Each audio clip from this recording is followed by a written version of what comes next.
دین vibes, دین کی آواز۔ استغفار اور توبہ بہت قریب قریب ہے، مگر استغفار اصل میں کہتے ہیں ندامت کو، شرمندگی کو، کہ بندہ جو عمل کرے، گناہ کرے، اس پر استغفار کرے، دل کے اندر ریپینٹنس محسوس کرے۔ جب ہم یوں محسوس کرتے ہیں نا، یار مجھے ایسا نہیں کرنا چاہیے تھا، یار مجھ سے غلطی ہو گئی، مجھ سے بلنڈر ہو گیا، آئندہ ایسا نہیں کروں گا، یہ جو دل کے اندر ندامت اور افسوس ہوتا ہے نا، یہ اصل میں استغفار ہے، کہ دل پچھتاتا ہے کیوں کر بیٹھا، نہیں کرنا چاہیے تھا۔ اس لیے حدیث پاک میں فرمایا الندم توبۃ، کہ ندامت دل میں ہونا یہ بھی توبہ ہی ہے۔ تو استغفار ندامت کو کہتے ہیں، اور توبہ آئندہ گناہ نہ کرنے کا عزم صمیم کرنا، مصمم ارادہ کرنا، اس کو کہتے ہیں۔ اور استغفار بھی ہر بندے کو کرنی چاہیے، اور اپنی نیکیوں پر بھی استغفار کرنا چاہیے۔ رابعہ بصریہ اللہ کی نیک بندی کہا کرتی تھی، استغفارنا یحتاج الی استغفار، کہ ہم جو اللہ کے سامنے استغفر اللہ کی تسبیح پڑھتے ہیں نا، وہ اتنی غفلت سے پڑھ رہے ہوتے ہیں، اس استغفار کے اوپر ہمیں استغفار کرنے کی ضرورت ہے۔ اس لیے شریعت نے نیکی کے بعد استغفار کرنے کا حکم دیا۔ آپ دیکھیے ایک بندہ وضو کرتا ہے، وہ نیک کام کرتا ہے، اعضاء کے گناہ دھل جاتے ہیں، حدیث پاک میں آتا ہے چہرے کے گناہ دھل جاتے ہیں، ہاتھ پاؤں کے گناہ دھل جاتے ہیں، لیکن وضو کرنے کے بعد جو دعا منگوائی گئی، اس دعا میں ہے استغفرک و اتوب الیک۔ پھر نماز پڑھنا ایک عبادت ہے، نماز کے بعد بھی استغفار سکھایا گیا۔ حدیث مبارکہ میں نبی السلام جب نماز کا سلام پھیرتے تھے تو ایک مرتبہ فرماتے تھے اللہ اکبر، اور 3 مرتبہ فرماتے تھے استغفر اللہ استغفر اللہ استغفر اللہ۔ بندہ سوچے بھئی کوئی گناہ تو نہیں نہ کیا، نماز پڑھی ہے، اس نماز پر کیا استغفار؟ علماء نے لکھا کہ اصل مقصد یہ تھا نبی علیہ السلام کا کہ اے اللہ، جو میں نے نماز پڑھی ہے، میں نے آپ کی عبادت کا حق ادا نہیں کیا، اللہ اکبر، اللہ آپ اس سے بھی زیادہ بلند ہیں، اس سے بھی زیادہ اونچی شان والے ہیں۔ اور 3 مرتبہ جو نبی السلام نے استغفار فرمایا، اس کا مطلب یہ تھا اللہ جو مجھ سے نماز میں غفلت ہوئی، کوتاہی ہوئی، اس کو پلیز معاف کر کے میری نماز کو قبول کر لیجئے، قبول کر لیجئے، قبول کر لیجئے۔ یعنی استغفر اللہ کا مطلب یہ ہوا پلیز پلیز پلیز، اللہ جیسی کیسی نماز پڑھی ہے، بس اب آپ اس کو قبول فرما لیجئے۔ بندہ اپنے اللہ سے یہ فریاد کر رہا ہوتا ہے۔ حتیٰ کہ ایک آدمی تہجد کی نماز پڑھتا ہے، تہجد کی نماز کتنی بڑی عبادت ہے، اس کے بعد بھی استغفار۔ اللہ تعالیٰ فرماتے ہیں کانوا قلیلا من اللیل ما یہجعون وبالاسحار ہم یستغفرون، کہ وہ میرے بندے جو راتوں کو عبادت کرتے تھے، سحری کے وقت وہ بھی استغفار کیا کرتے تھے۔ ساری رات عبادت کے بعد بھی استغفار کرنا۔ حج کتنا بڑا عمل ہے کہ ایک آدمی اگر حج مبرور کر لے تو رجع کیوم ولدتہ امہ، حدیث مبارکہ میں ہے وہ اس طرح گناہوں سے پاک ہو کے واپس لوٹتا ہے جیسے اس دن گناہوں سے پاک تھا جب اس کی ماں نے اس کو جنم دیا تھا۔ اتنا عظیم عمل، اور حج کے بعد بھی استغفار سکھایا گیا۔ چنانچہ اللہ تعالیٰ فرماتے ہیں کہ جب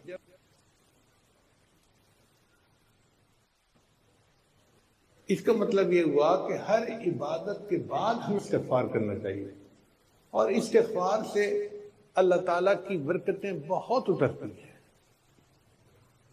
ہماری زندگی کا ہر مسئلہ استغفار سے ٹھیک ہو سکتا ہے۔ حسن رضی اللہ تعالیٰ عنہ تشریف فرما تھے، ایک بندہ آیا، حضرت گناہ بہت زیادہ ہو گئے ہیں، کوئی عمل بتائیں۔ فرمایا استغفار کرو۔ ایک دوسرا بندہ آیا، حضرت بڑے دنوں سے بارش نہیں ہوئی، قحط سالی کا خطرہ ہے، کوئی عمل بتائیں۔ فرمایا استغفار کرو۔ ایک بندہ آیا، حضرت بہت غریب ہوں، کوئی عمل بتائیں اللہ مجھے مال دے دے۔ فرمایا استغفار کرو۔ ایک بندہ آیا، حضرت بیٹیاں ہی بیٹی ہیں، بیٹا نہیں ہے، دعا کرو اللہ مجھے بیٹا دے، کوئی عمل بتائیں۔ فرمایا استغفار کرو۔ ایک بندہ آیا، جی میرا باغ ہے، کوئی عمل بتائے کہ پھل اچھے ہوں۔ فرمایا استغفار کرو۔ ایک بندہ آیا، جی میری زمین ہے، دعا کرو چشمہ نکل آئے، پانی نکل آئے۔ فرمایا استغفار کرو۔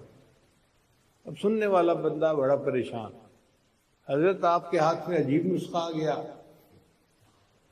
جو پریشانی لے کے آتا ہے آپ کہتے ہیں استغفار کرو استغفار کرو۔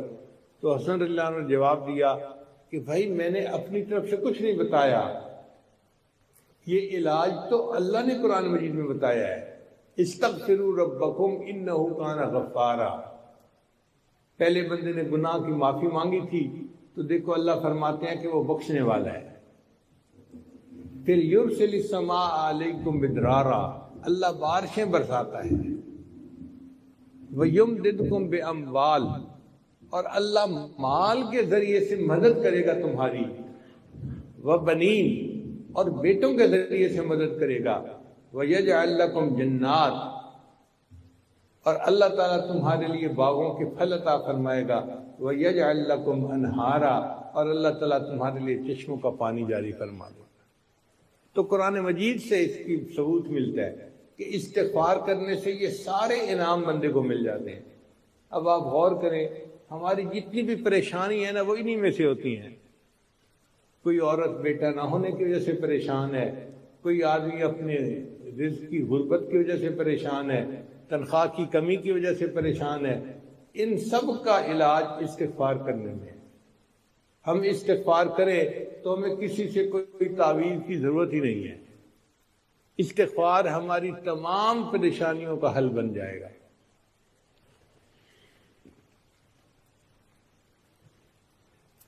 استغفار کا ایک فائدہ یہ بھی ہے کہ بندہ مستجاب الدعوات بن جاتا ہے۔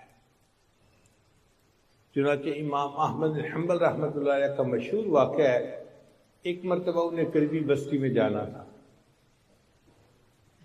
تو امام صاحب نے سوچا کسی کو خادم کے طور پہ کیا لے کے جانا، میں اکیلا چلا جاتا ہوں اور کام کر کے آ جاتا ہوں۔ آپ نے اپنی چھوٹی سی گٹری اٹھائی اور سفر پہ روانہ ہو گئے۔ عشاء کی نماز کے وقت ایک بستی میں پہنچے۔ امام صاحب کا خیال تھا کہ میں عشاء کی نماز اس مسجد میں پڑھوں گا اور رات مسجد میں گزار لوں گا، صبح بقیہ سفر کر لوں گا۔ مسجد کا خادم آ گیا، بڑے میاں مسجد سے نکلے، میں نے تالا لگانا ہے۔ کچھ مسجدیں ایسی ہوتی ہیں نا کہ ان کو تالا لگا دیا جاتا ہے تاکہ نشہ کرنے والے اور چور اچکے قسم کے لوگ مسجد کی چیزیں اٹھا کے نہ لے جائیں۔ وہ بھی اسی طرح کی مسجد تھی جہاں تالا لگتا تھا روز۔ اب امام صاحب حیران کہ میں نے تو سوچا تھا میں مسجد میں رات گزار لوں گا اور خادم کہتے ہیں کہ جاؤ یہاں سے، تو سوچ رہے ہیں بیٹھے ہوئے۔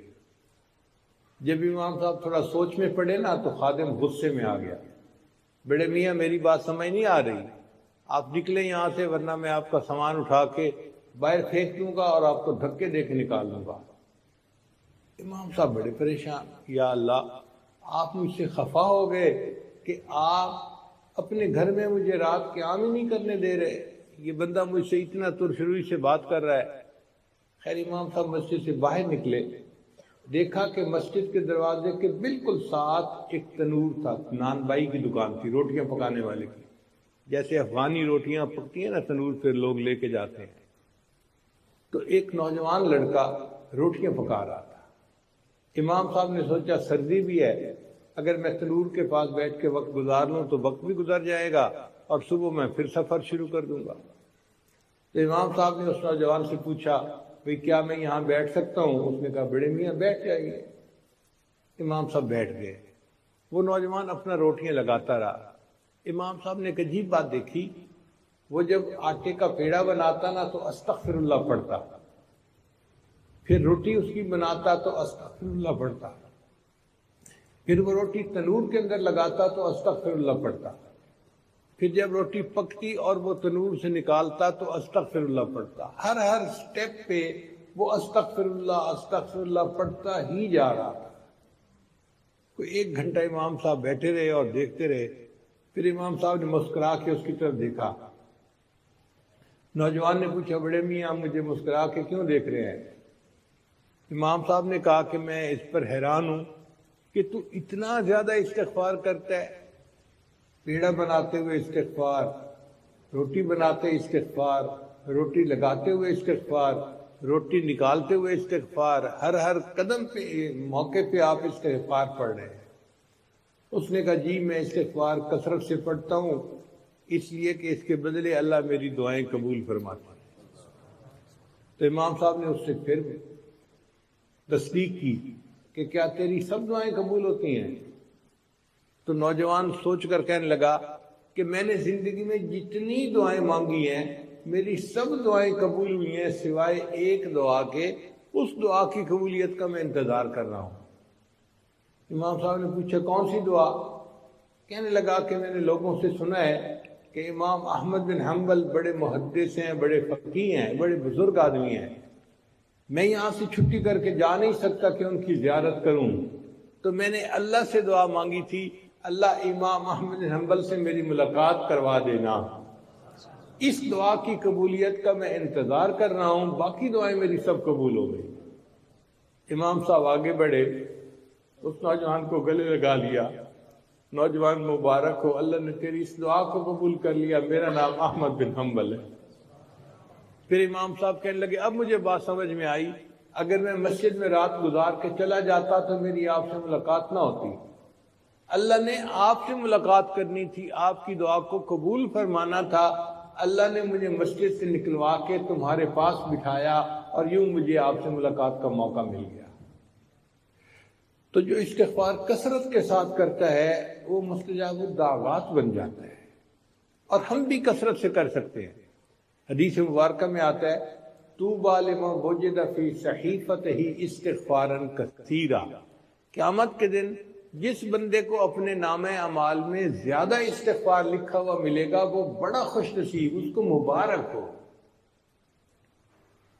اب ہم مدرسے جا رہے ہیں تو ہماری زبان پہ استغفار ہو سکتا ہے، جاتے ہوئے بھی پڑھتے جائیں، آتے ہوئے بھی پڑھتے جائیں، سینکڑوں نہیں ہزاروں کی تعداد میں ہم استغفار پڑھ سکتے ہیں۔ اگر ہم پڑھیں نا استغفر اللہ ربی من کل ذنب واتوب الیہ، تو یہ پورا استغفار ہے۔ اور علماء نے لکھا ہے کہ جو یہ نہ پڑھ سکے وہ صرف اتنا پڑھے استغفر اللہ استغفر اللہ استغفر اللہ، تو یہ بھی استغفار مکمل ہے۔ عورتیں اپنا کھانا بناتے ہوئے استغفر اللہ ہزاروں دفعہ پڑھ سکتی ہیں، گھر کی صفائی کرتے ہوئے استغفر اللہ پڑھتی رہیں، گھر بھی صاف ہو جائے گا اور دل کی میل بھی صاف ہو جائے گی۔ تو ہمیں استغفار بہت کثرت کے ساتھ کرنا چاہیے، اور اس سے جو گھروں کی پریشانیاں سب ختم ہو جائے گی استغفار کو کثرت کے ساتھ کرنے کی وجہ سے۔